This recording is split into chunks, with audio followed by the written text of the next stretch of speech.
Bocadillos bíblicos. El Evangelio. El Evangelio revela el plan de Dios para la salvación del hombre, y este plan tiene su sólido fundamento en quién es Jesús y en lo que Él hizo por los pecadores, muriendo en una cruz y resucitando al tercer día. Solo podemos ser salvos de nuestros pecados por la fe en Él y en su obra. En esto consiste el Evangelio.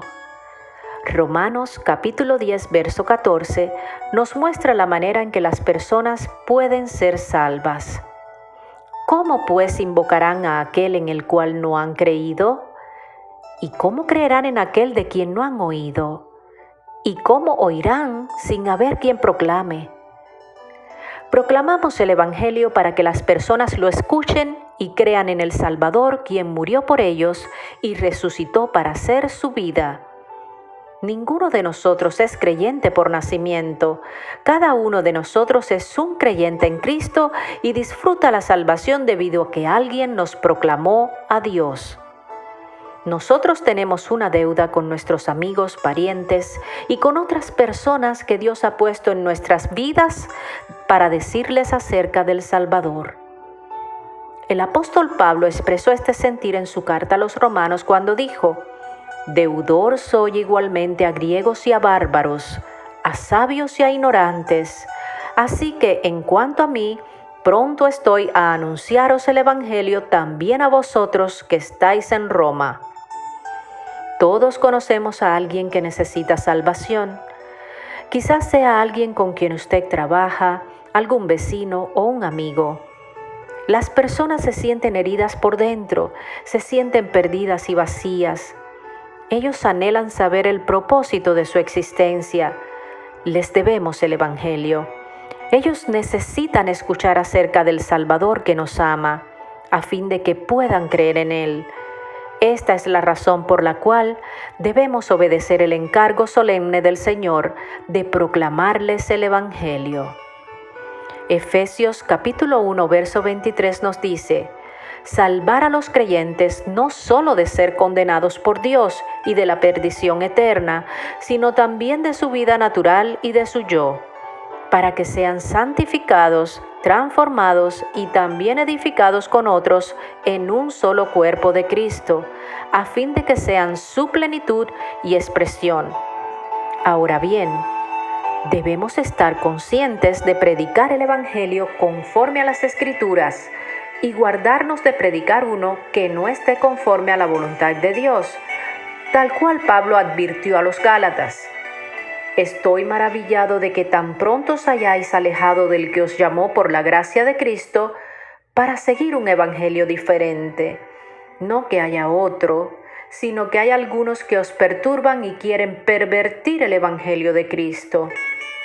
Mas si aún vosotros o un ángel del cielo os anunciaren otro evangelio diferente del que os hemos predicado, sea anatema. Como antes hemos dicho, también ahora lo repito: si algún hombre os predica diferente evangelio del que habéis recibido, sea anatema.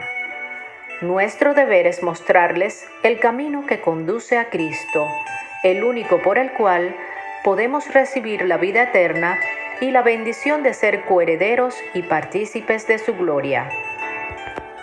Entonces, ¿qué es el Evangelio? La palabra evangelio es una de esas muchas palabras que ya existían en el mundo antiguo y los autores de la escritura la incluyeron en su terminología. Cada vez que el emperador regresaba de una victoria militar, por las que extendía aún más su imperio, se proclamaban las buenas noticias o el evangelio. El mundo estaba siendo transformado en un lugar mejor debido al César, y eso había que anunciarlo para su mayor gloria. Cuando vamos al libro de Marcos, vemos que comienza siendo una importante afirmación: principio del Evangelio de Jesucristo. Tomando en cuenta el significado de la palabra principio, podemos entender que cronológicamente el Evangelio surge en la eternidad, mucho antes incluso de que el hombre hubiera sido creado o hubiera pecado. proveyendo una solución anticipada para la terrible situación que la caída introdujo en el mundo. De hecho, en 1 de Pedro, capítulo 1, versos 19 y 20, el mismo apóstol hace referencia al sacrificio de Cristo como de un cordero sin mancha y sin contaminación, ya destinado desde antes de la fundación del mundo, pero manifestado en los postreros tiempos por amor de vosotros. Pero, por otro lado, la palabra principio también se puede referir al fundamento o la base de una cosa, como por ejemplo, en el conocido versículo de Proverbios, el principio de la sabiduría es el temor de Jehová. Y en este sentido, cuando hablamos del principio del Evangelio, nos fundamentamos en que éste tiene su base en Jesucristo, el Hijo de Dios. El hecho de que Jesús sea el Hijo de Dios reviste de una importancia enorme para nosotros, ya que nuestra salvación no depende de ningún hombre que tarde o temprano nos defraudará, sino del mismo Hijo de Dios, alguien que participa de la naturaleza divina y de su santidad y cuya eternidad hace posible que su sacrificio trascienda como pago por la vida eterna de todos los redimidos y como castigo eterno de todos los condenados. Solo en un ser santo, eterno y perfecto, obtenemos la justicia santa, eterna y perfecta. Por eso es necesario que prestemos atención al llamado que se hace en la palabra de Dios en Marcos capítulo 1, verso 15. El tiempo se ha cumplido y el reino de Dios se ha acercado. Arrepentíos y creed en el Evangelio. En otras palabras, se pide al hombre que abandone su modo de vivir pecaminoso, adherido a la vanidad de este mundo, que solo le traerá perdición y castigo. El hombre debe arrepentirse. No es nada fácil tener que comparecer un día ante el juez cuyos juicios, ya sean para salvación o condenación, son eternos. Cuando un hombre se arrepiente y cree en el Evangelio, ha aceptado que el juicio que se aplicó a Jesús en la cruz ha borrado su culpabilidad delante de Dios. Dios descargó su ira en un ser capaz de absorber los pecados de todos, un ser sin tacha, sin mancilla.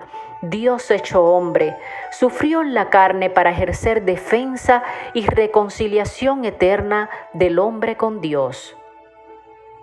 Luego, la resurrección es el sello de las buenas nuevas, es lo que le da vida y poder al Evangelio. Pablo explica que la resurrección no es solo una parte fundamental del Evangelio, sino que es el pegamento que sostiene cada parte del Evangelio.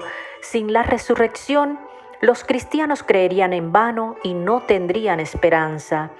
Si Jesús hubiera muerto y quedara muerto, Él habría sido como los millones que venían antes de Él y como los millones que vendrían después. Pero no sucedió así. Su resurrección prueba que Él es alguien único en la historia del mundo, el Hijo de Dios, su misma esencia y naturaleza. En Él mora la plenitud de la deidad. Por eso nadie pudo quitarle la vida. Él mismo la ofreció y Él mismo volvió a tomarla. Estimado oyente, reconsidere y medite cuál es su condición hoy respecto a Dios. Hágalo mientras aún nos quede tiempo para arrepentirnos. No sea que le suceda como a los israelitas, que no alcanzaron a ver la tierra prometida por sus transgresiones y rechazos al Dios que los liberó de Egipto. Usted puede añorar mucho el reino de Dios, pero si no acepta el Evangelio de su soberano Rey, puede que la puerta permanezca cerrada para usted y solo pueda contemplarlo desde lejos. Es bueno saber lo que aconteció en el Calvario, para que interioricemos las consecuencias de rechazar la justicia que allí se impartió. Una vez arrepentidos y con fe en este Evangelio reconciliador, el hombre ha entrado en la gloria de Dios. El que tenga oídos para oír, que escuche y entienda. Que Dios me los bendiga a todos.